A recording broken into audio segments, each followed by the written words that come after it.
सोचते हैं कि अगर इतना बड़ा विज्ञापन है, इतनी बड़ी प्रोपेगेंडा है, तो हो सकता है कि कहीं पे विकास जरूर आया होगा।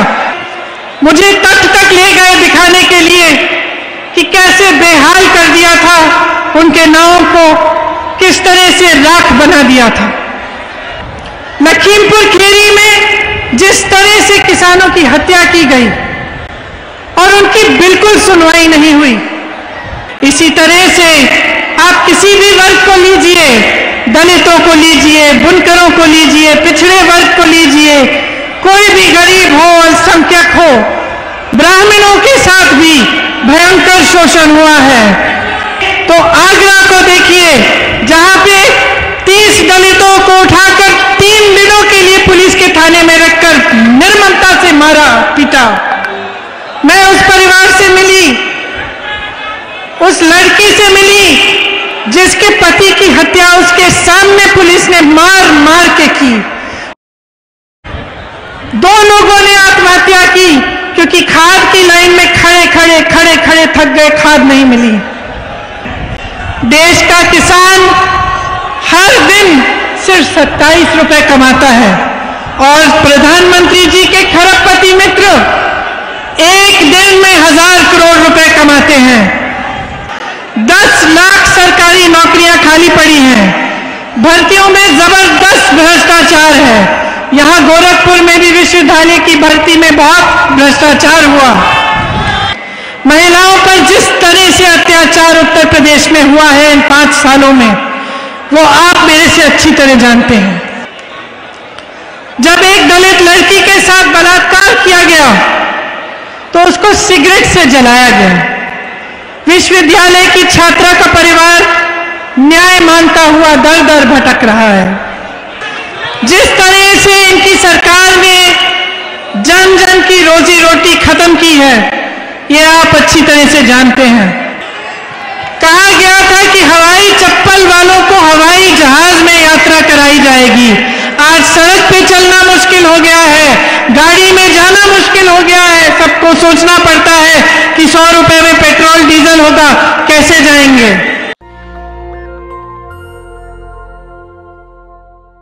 मैंने सोचा कि जब जब चुनाव आता है, नेता आपके सामने आते हैं भाषण देने, तो जो सत्ता में होता है वो आपको ये सपना दिखाता है कि आपका जीवन अब बहुत ही अच्छा बन गया है। जो विपक्ष में होता है वो आपको ये गिनाना चाहता है कि सब खराब है, क्या गलत है, क्या हुआ, क्या नहीं हुआ। तो सच्चाई क्या है? जो सत्ता में है, जो आपको वो सुनाते हैं, जो विपक्ष में है वो सुनाते हैं।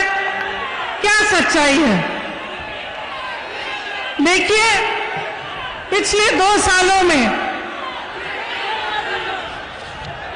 उत्तर प्रदेश में मैं काफी घूमी हूं, भ्रमण किया है मैंने, और मैंने अपने देश के बारे में एक सच्चाई समझी। मैंने ये समझा कि ये आस्थाओं का देश है। हम अपने देश में आस्था रखते हैं, धरती पर आस्था रखते हैं, अपनी मेहनत में आस्था रखते हैं, अपने धर्म में आस्था रखते हैं और अपने नेताओं में भी आस्था रखते हैं। हम जब अपने नेताओं में आस्था रखते हैं तो हम ये आस्था रखते हैं कि हमसे जो कह रहे हैं, जो हमारे लिए करने जाएंगे, वे सच्चाई से, समर्पण के साथ और निष्ठा के साथ करेंगे।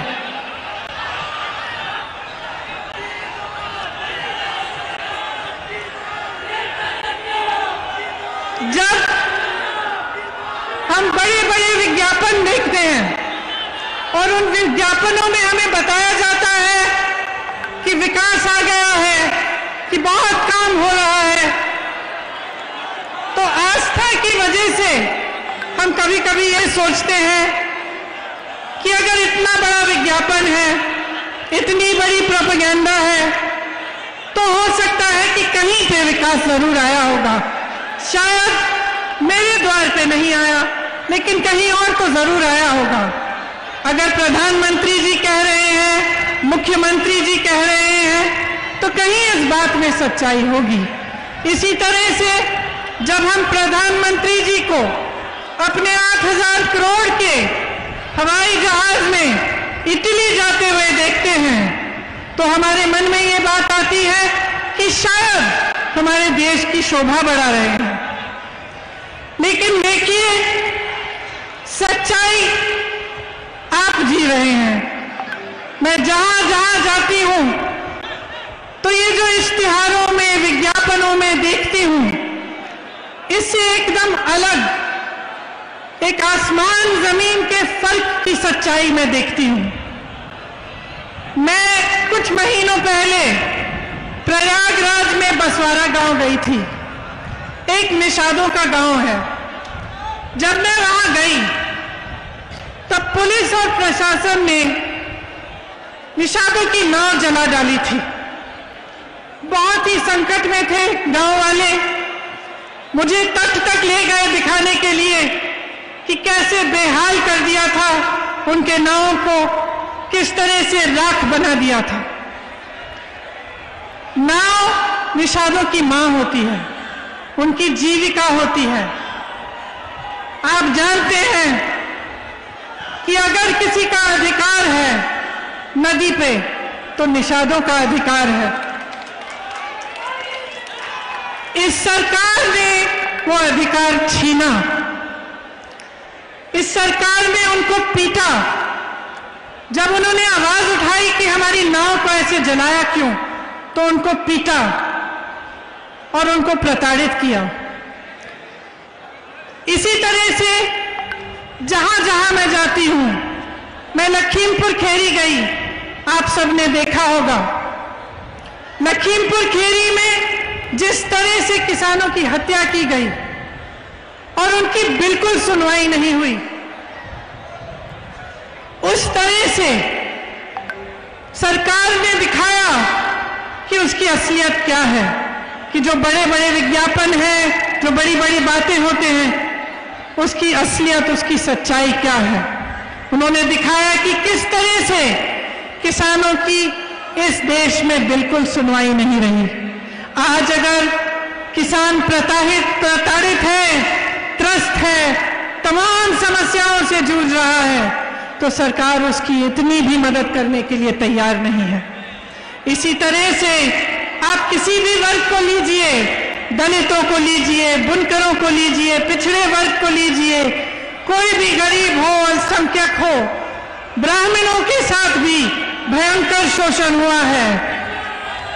गुरु गोरखनाथ जी के विचारों से ठीक विपरीत योगी आदित्यनाथ जी का शासन चल रहा है।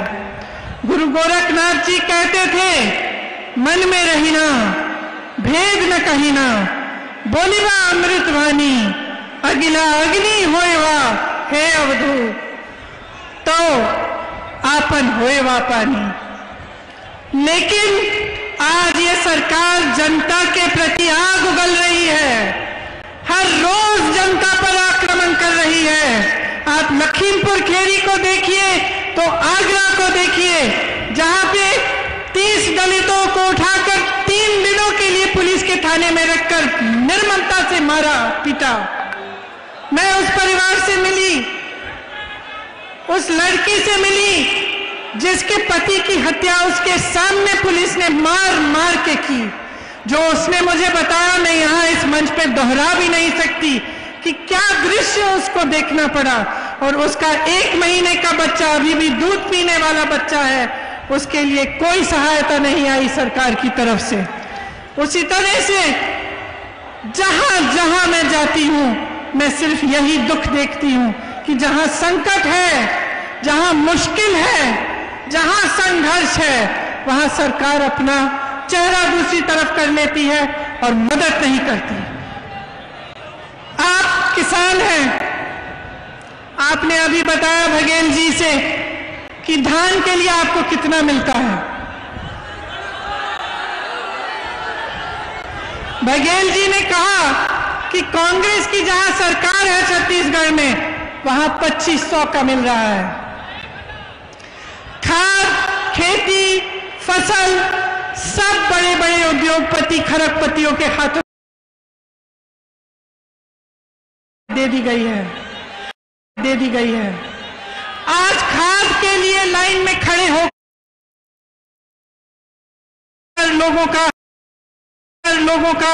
लोग मर रहे हैं। कल मैं ललितपुर गई थी,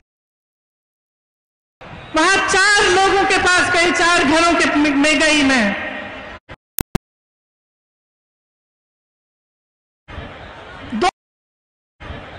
दो लोगों ने आत्महत्या की क्योंकि खाद की लाइन में खड़े थक गए, खाद नहीं मिली। 2 लोग ऐसे थे जो खाद की लाइन में खड़े हुए घर नहीं जा पा रहे थे, खाना खाने के लिए, पानी पीने के लिए, क्योंकि लाइन छूट जाती। वहीं पे दम तोड़ दिया उन्होंने। जब मैं उनके परिवारों से मिली, घर में मैंने देखा कुछ नहीं था, सिर्फ कर्ज में डूबे हुए थे। 3-4 लाख रुपयों के कर्ज में डूबे हुए थे। न कोई गैस का सिलेंडर था, न कोई सरकारी मदद थी, कुछ नहीं था। सिर्फ एक कमरा और उसमें उन जो मर गए थे, जिनका देहांत हो गया था, उनके परिजन रो रहे थे।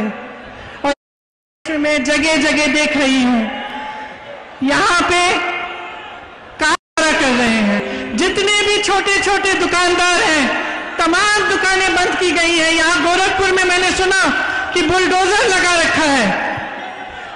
और आप सबके रोजगार जो कोरोना में खत्म हुए, क्या आपके लिए सरकार ने कुछ किया, मदद की? कबीरदास जी कहते थे, साईं इतना दीजिए जामे कुटुंब समाए। भाजपा का मुझे लगता है कि विचार ये है कि जनता से लूट के पूंजीपतियों को दो पहुंचाए। महंगाई इतनी बढ़ाओ कि जनता त्राही चिल्लाए। आप सब जानते ही हैं कि पिछले 7 सालों में जब से केंद्र की सरकार, भाजपा की सरकार केंद्र में आई है, तब से तमाम परिवारों की आय घटी है। देश का किसान हर दिन सिर्फ 27 रुपए कमाता है और प्रधानमंत्री जी के खरबपति मित्र एक दिन में 1000 करोड़ रुपए कमाते हैं। जब आपके लोन माफी की बात होती है तो सरकार कहती है पैसा नहीं है। उनके लोन कब से माफ किए हुए हैं, आप उनसे पूछिए। सारी संपत्तियां इन्होंने बेच डाली हैं। कांग्रेस ने रेलवे बनाए, हवाई अड्डा, सड़कें, सब कुछ आपको बना कर दिया। एक एक करके सारा बेच रहे हैं। कहते हैं कि 70 सालों में क्या किया।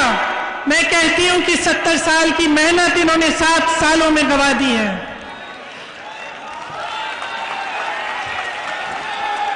आज का युवा बेरोजगार है।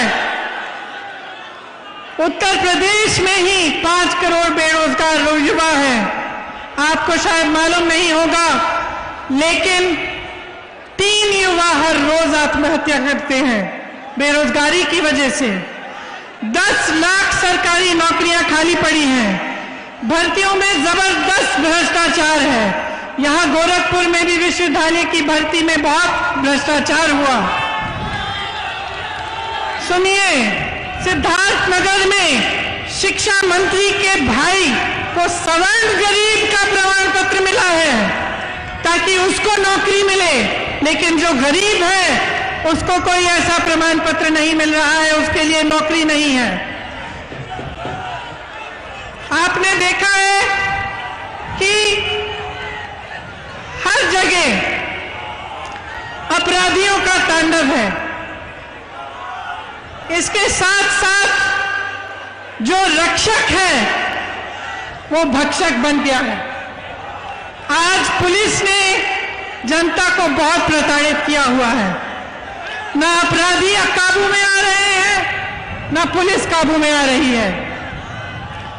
कल अमित शाह जी का मैं एक भाषण देख रही थी, गृह मंत्री हैं, वो कह रहे थे कि अब उत्तर प्रदेश में अपराधियों को ढूंढना पड़ता है तो दूरबीन की जरूरत पड़ती है, लेकिन उनके साथ में कौन खड़ा था? उनके साथ में कौन खड़ा था? उनके साथ अजय मिश्रा टेनी खड़े थे जब वो ये कह रहे थे। मैं कहना चाहती हूं, दूरबीन छोड़िए, चश्मे लगाइए। आपके साथ मंच पे खड़े होने वाले के बेटे ने किसानों के साथ क्या अत्याचार की है, उसके खिलाफ कार्रवाई करिए। ये देश की जनता जानना चाहती है कि क्या न्याय की उम्मीद नहीं बची है देश में? क्या सिर्फ अपराध का बोलबाला है? क्या गरीब की कोई सुनवाई नहीं है? सिर्फ बड़े बड़े अरबपतियों खरबपतियों की सुनवाई है? सही कह रहे हैं आप, बड़े बड़े खरबपतियों की ही सुनवाई है इस देश में। आपने बार बार ये देखा है, लखनऊ में विवेक तिवारी को पुलिस ने गोली से मारा। कानपुर के एक व्यापारी मनीष गुप्ता यहां आए थे गोरखपुर, उनको होटल से उठाकर पुलिस स्टेशन में ले जाके मार डाला। उनकी पत्नी ने मेरे से पूछा, मैं क्या करूंगी, मैं क्या करूंगी? मैंने फोन पे उनसे बात की, उन्होंने कहा मेरी सहायता कौन करेगा, मुझे न्याय कौन देगा? मैंने आगरा की बात की, वहां अरुण वाल्मीकि के परिवार को इस तरह से उन्होंने मारा पीटा, वो बात मैं आपको सुना चुकी हूं। तो आप बताइए, जब जनता में इस तरह के संकट आते हैं और जनता को ये समझ में आ जाता है कि उसकी सुनवाई नहीं है, कि सरकार उसके लिए खड़ी नहीं हो रही है, उसकी मदद के लिए नहीं है, तो देश और प्रदेश में क्या होता है? जो आस्था नेताओं में होती है वो हिलती है, और जब वो आस्था हिलती है तब आपकी एक बहुत बड़ी जिम्मेदारी होती है कि आप प्रश्न पूछें। आप ये पूछें कि ये हमारे साथ क्यों हो रहा है। जो आपने वादे किए, जो आपने मंच पे खड़े होकर हमें बताया, उसके बारे में आप क्या कर रहे हैं? अब मेरी बहनों को देखिए, बहुत सारी मेरी बहनें यहां आई मेरी बातों को सुनने के लिए, किस तरह से संघर्ष करती हैं। एक महिला का जीवन संघर्ष का जीवन होता है।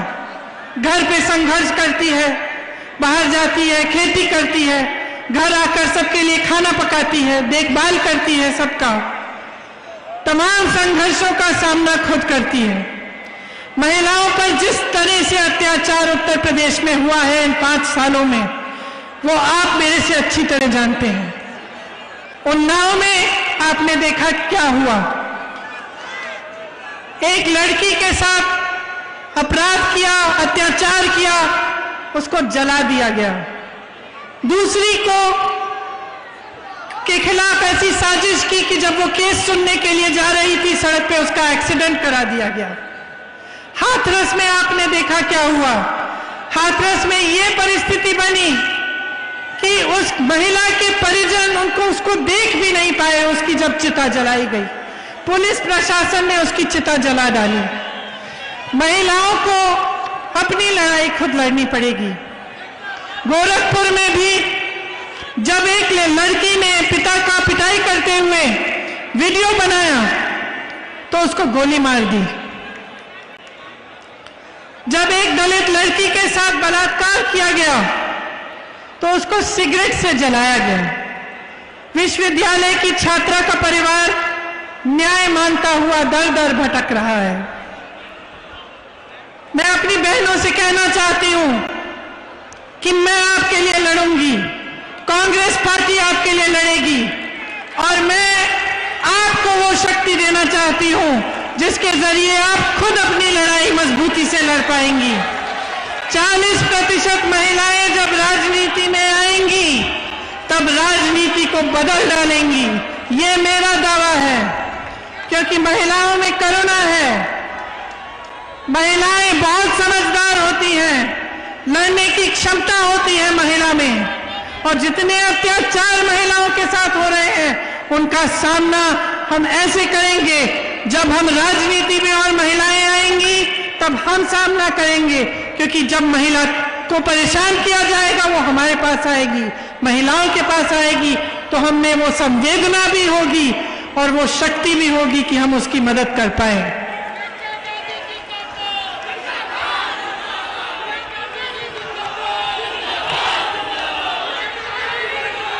यहाँ पे जो जल भराव की समस्या है, आपने देखा होगा कि मुख्यमंत्री बनने से पहले जब भी ये समस्या उठती थी तो योगी जी आते थे, लेकिन जब से मुख्यमंत्री बने हैं तो हवाई जहाज में चढ़ के चले जाते हैं, लेकिन आपकी समस्याओं को सुनने नहीं आते। जिस तरह से इनकी सरकार ने जन जन की रोजी रोटी खत्म की है, ये आप अच्छी तरह से जानते हैं। कोरोना के समय जिस तरह से सरकार ने आक्रमण किया पब्लिक पे कि जो ऑक्सीजन मांग रहा था उसके खिलाफ कार्रवाई की गई, उसको कहा गया कि तुम्हारी जमीन जब्त कर देंगे। जो परेशान था, जो हॉस्पिटल का वीडियो निकलता था कि अस्पताल में परेशानी है, तो उस हॉस्पिटल को दबाया जाता था, वहां जाकर प्रताड़ित किया जाता था। मदद नहीं आई, सहायता नहीं हुई, कितने लोगों की कोरोना से मौत हुई। आपने देखा कि नदी में लाश किस तरह से बह रही थी, लेकिन सरकार की तरफ से कुछ मदद नहीं आई। जिनकी रोजी रोटी कोरोना की वजह से भी छिन गई, आज तक उनको सहायता नहीं मिली है। कांग्रेस पार्टी ऐसे कमजोर परिवारों को 25,000 रुपए की नकद आर्थिक सहायता देगी।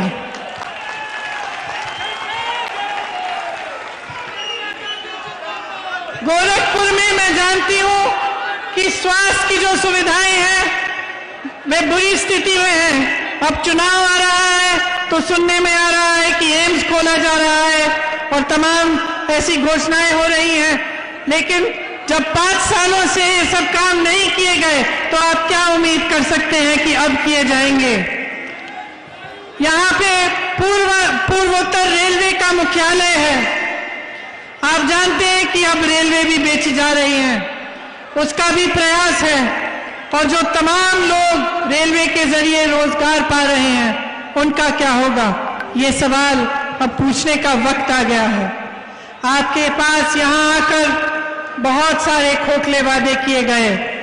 आपको बताया गया था कि किसानों की आय दुगनी की जाएगी, कि बाढ़ की समस्या हल की जाएगी, कि छोटे दुकानदारों और व्यापारियों की मदद की जाएगी, कि गन्ना मूल्य 14 दिनों में भुगतान का वादा किया गया था।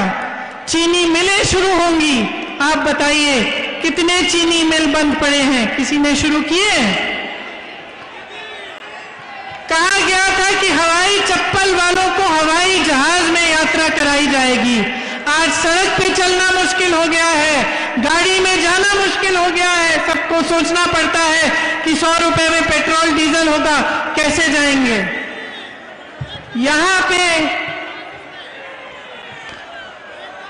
गुरु गोरखनाथ जी की वाणी का विपरीत हुआ है। बुलडोजर चलाए गए हैं, आपकी संपत्ति को जब्त करने की बात की गई है, जेल में डालने की, धमकाने की बात की गई है।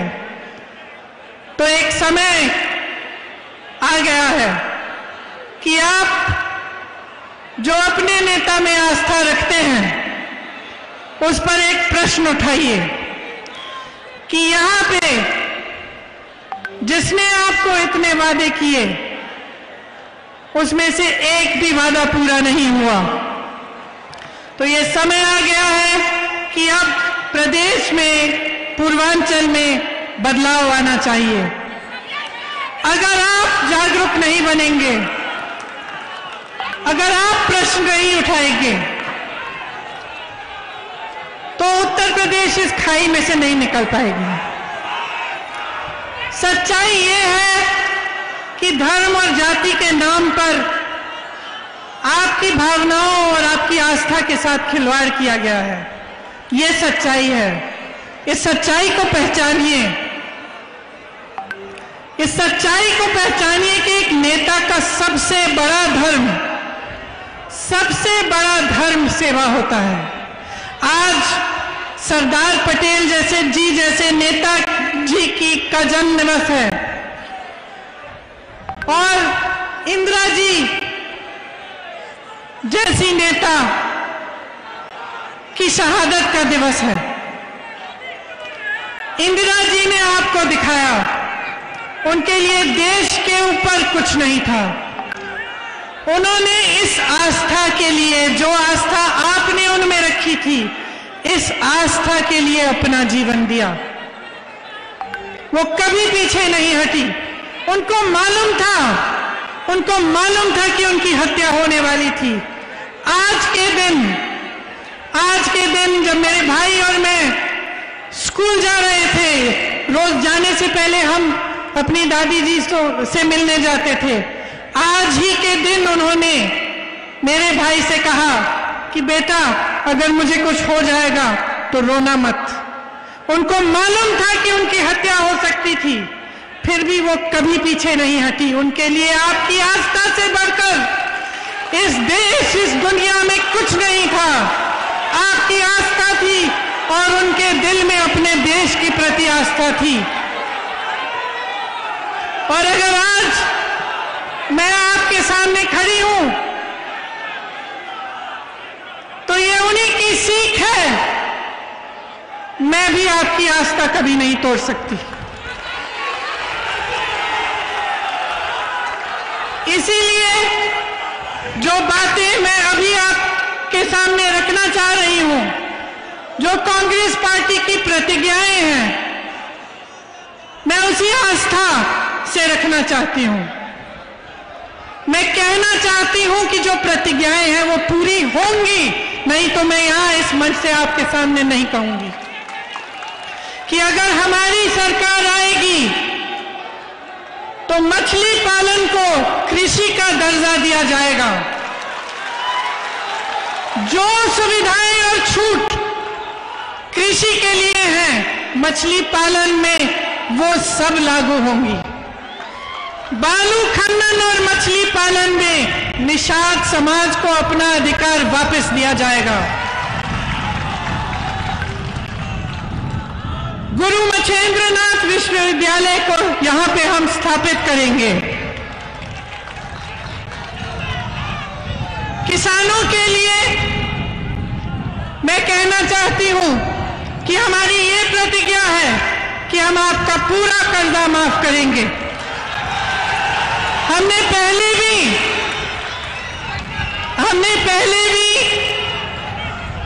ऐसी प्रतिज्ञा की थी और आप जानते हैं कि 72,000 करोड़ रुपए का कर्जा हमने माफ किया था कांग्रेस पार्टी के सरकार ने।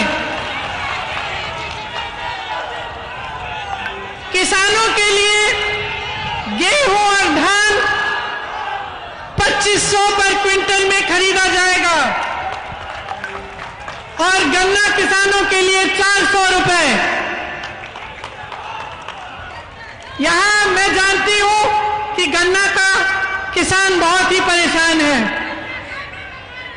मैं ये भी जानती हूं कि अन्ना पशु की बहुत ही समस्या है और जिस तरह से हमारी सरकार ने छत्तीसगढ़ में इस समस्या को सुलझाने की पूरी कोशिश की है, उसी तरह से यहां पे अन्ना पशु की समस्या सुलझाने का हम काम करेंगे।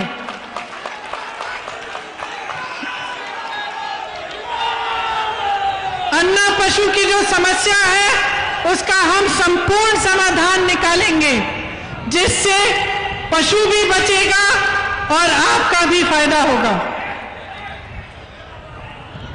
युवाओं के लिए 20 लाख सरकारी रोजगार हमारी सरकार अगर बनेगी तो हम देंगे और जो संविदा कर्मी हैं और जो कॉन्ट्रैक्ट पे नौकरी करते हैं उनका हम नियमितीकरण कराएंगे। अपनी बहनों के लिए मैं कह चुकी हूं कि 40% महिलाएं कांग्रेस पार्टी विधानसभा के चुनाव में महिलाओं को टिकट देगी। इसके साथ साथ जो 12वीं पास छात्राएं हैं उनके लिए मोबाइल फोन मिलेगा, स्मार्टफोन मिलेगा और जो स्नातक पास है उनके लिए स्कूटी मिलेगी। मेरी बहनें, आपको भाजपा सरकार ने कहा था कि आपको 1 सिलेंडर मुफ्त मिलेगा। उसके बाद उन्होंने सिलेंडर के दाम ऐसे उठा दिए कि आपको वही 1 सिलेंडर अगर मिला तो मिला, उसके बाद नहीं मिल पाया। हमारी सरकार आपको साल में 3 सिलेंडर मुफ्त देगी। आप मेरे दिल के बहुत करीब हो, आपके लिए सब कुछ। आप जब सरकारी बस में यात्रा करेंगी तो आपकी यात्रा मुफ्त होगी। आंगनबाड़ी और आशा बहुएं दिन रात काम करती हैं, उनको कम से कम 10,000 रुपए का मानदेय मिलेगा। कोरोना में बहुत लोगों ने बहुत संकट का और संघर्ष किया, बहुत संकट का सामना किया। हमारा संकल्प है कि कोई भी बीमारी हो 10 लाख तक उसका मुफ्त इलाज सरकार कराएगी।